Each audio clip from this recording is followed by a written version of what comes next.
Alright, let me ask you something. Have you ever had that gut feeling, that nagging sense that the world is changing, like really changing, right under your feet?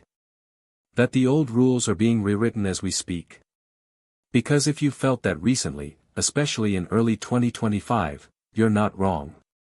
Something absolutely monumental has been unfolding, a series of events that could redefine the global economic landscape for the next decade, maybe longer. Welcome to WealthWise.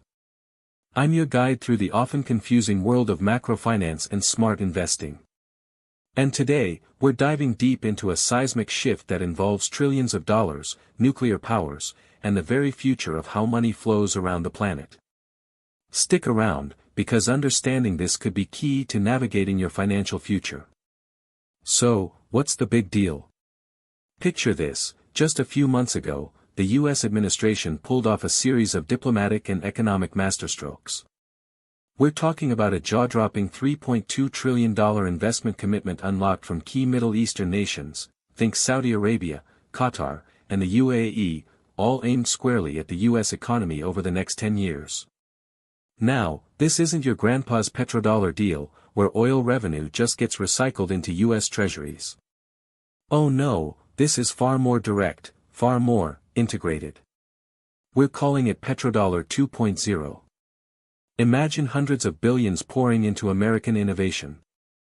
$150 billion for advanced AI research and infrastructure. Think next-gen data centers that will power everything from autonomous vehicles to groundbreaking medical tech. We're talking about partnerships with giants like Google, Microsoft, and Nvidia. Another $100 billion earmarked for renewable energy projects and green technology development right here on U.S. soil.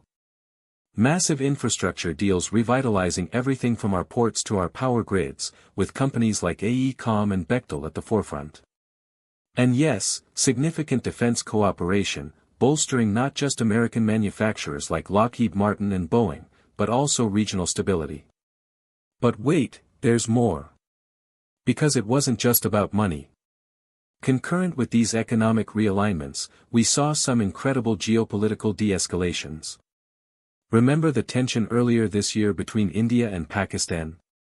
Two nuclear-armed nations were dangerously close to the brink.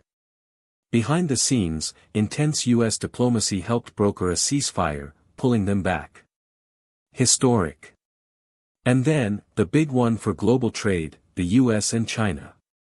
After years of escalating tariffs, with rates that had climbed to a staggering 145% on some goods, crippling supply chains and fueling inflation, they agreed to a major pause.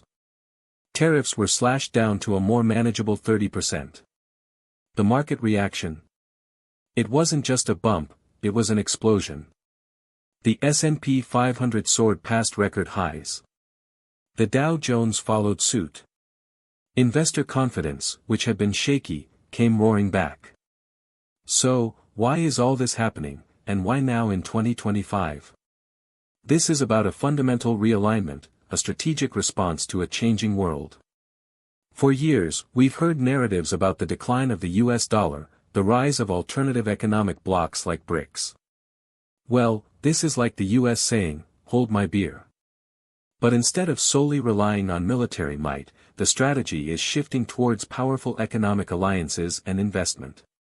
It's a multi-trillion-dollar bet on America. Think about it, predictability is Wall Street's catnip.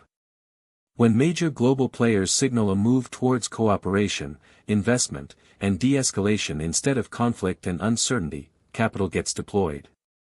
That money doesn't just sit there. It fuels innovation, creates jobs, boosts corporate earnings, and lifts stock prices.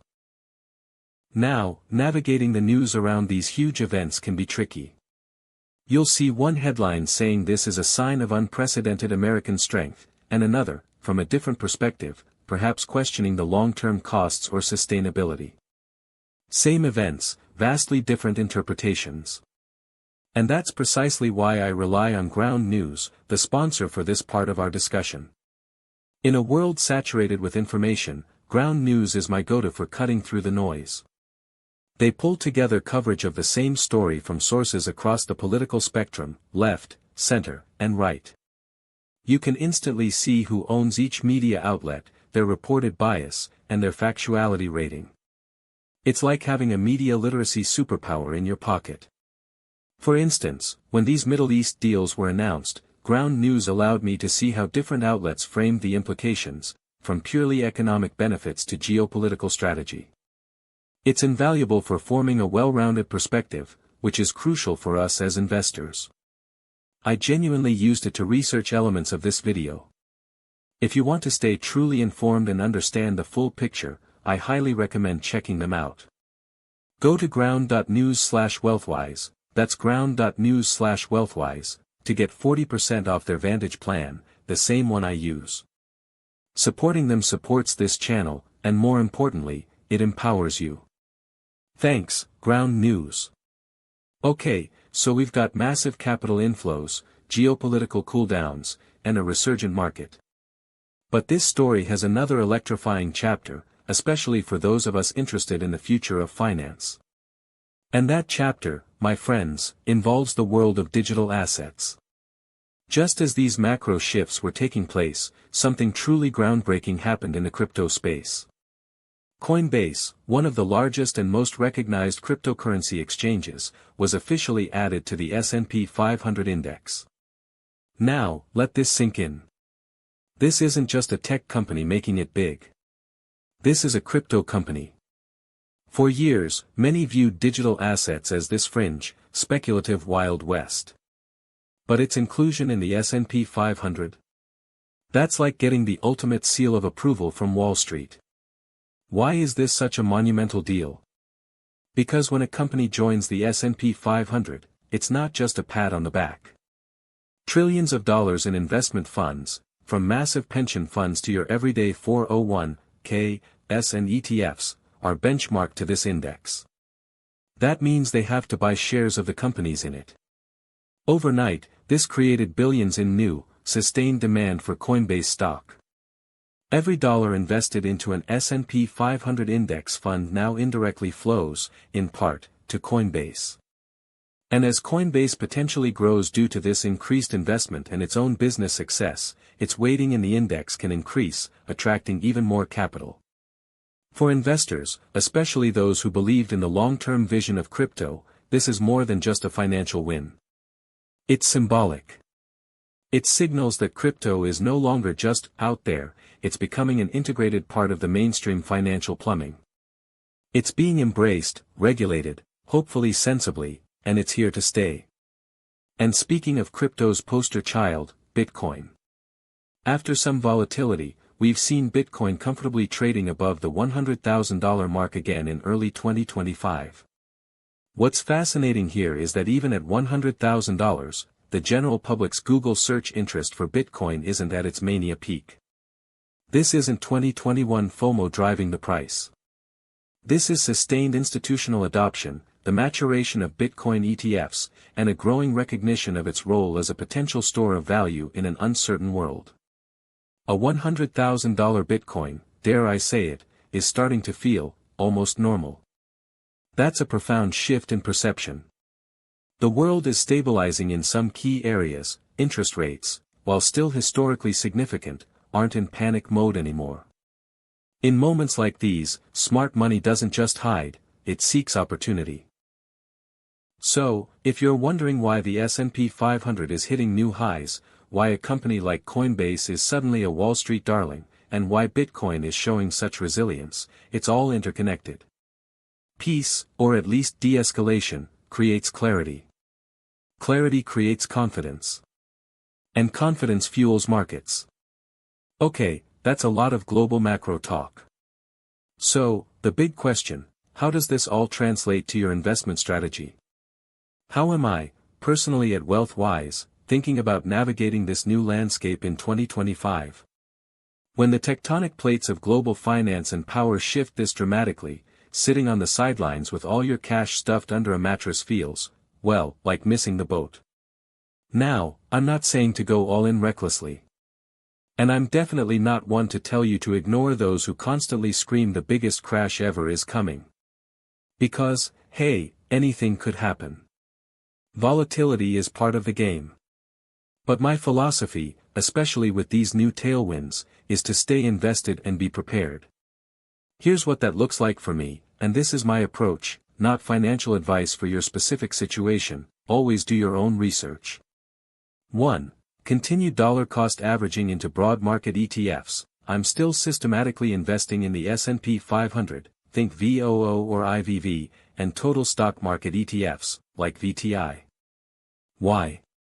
Because even amidst global shifts, America's leading companies have a phenomenal track record of adapting, innovating, and ultimately, growing. History shows the long-term trend is up, especially when trillions in foreign capital are actively seeking a home here.